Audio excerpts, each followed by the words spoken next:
The Taj Mahal was built for love, but that's not the whole truth. The Taj Mahal. When you think of it, what comes to mind? A grand testament to love, right? The ultimate romantic gesture, a palace built by a heartbroken emperor for his beloved queen. That's the story we've all been told. But what if I told you that story is incomplete?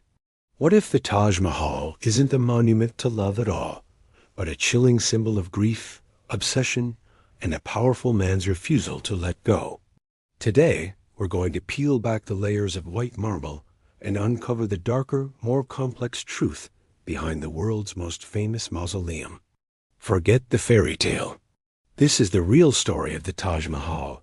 To understand this story, we need to go back to the 17th century, to the height of the Mughal Empire in India. The emperor was Shah Jahan, the fifth ruler of a dynasty known for its immense wealth, military power, and architectural ambition. His favorite wife was Arjumand Banu Begum, better known by her title, Mumtaz Mahal, which means the exalted one of the palace. By all accounts, their relationship was genuinely close. Mumtaz Mahal was more than just a wife in a large harem. She was Shah Jahan's trusted confidant and political advisor. She traveled with him on military campaigns and was a constant presence at his side. Their bond was deep, and together they had 14 children. But it was during the birth of their 14th child in 1631 that tragedy struck. Mumtaz Mahal died from complications during childbirth. She was only 38 years old. Shah Jahan was utterly devastated. This is where the popular story begins, but it's also where our understanding needs to shift. His reaction wasn't just sadness. It was a complete and total unraveling. Chronicles from the time describe an emperor in a state of profound shock and despair. He went into seclusion for a year, and when he finally emerged, his hair had turned white, his back was bent, and his eyesight had weakened. He gave up listening to music, wearing colorful clothes, and using perfumes.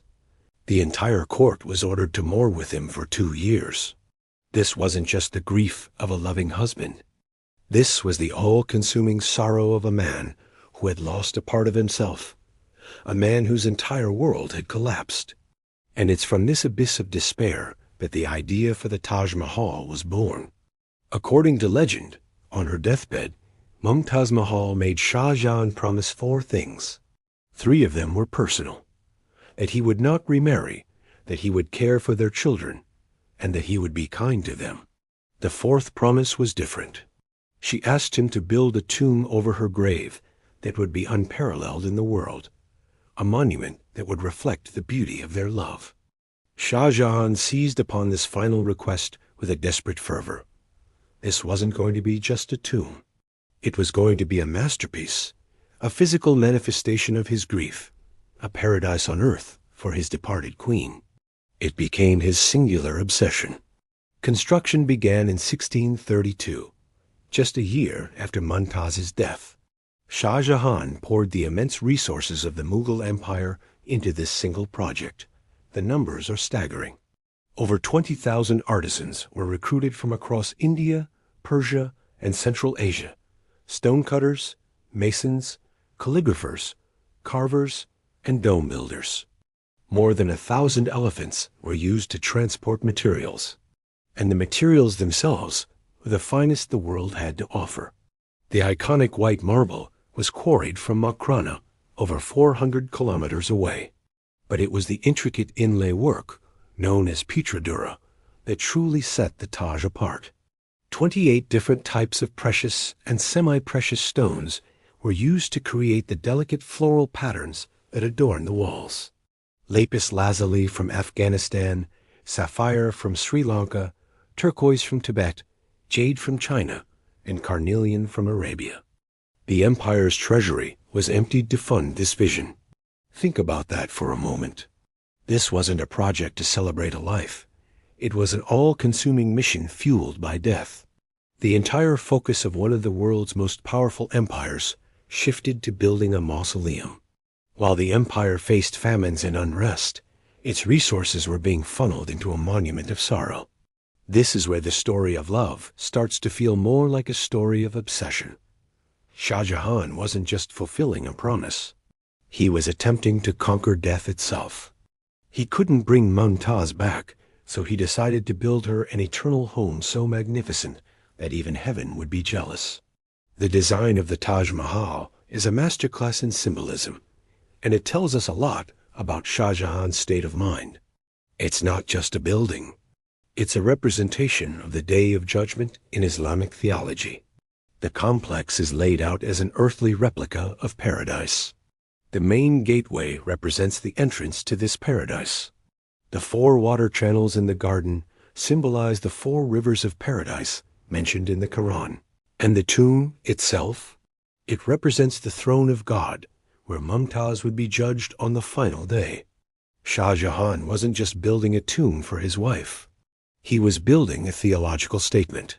He was casting himself in the role of a divine architect, creating a paradise on earth to ensure his beloved's salvation.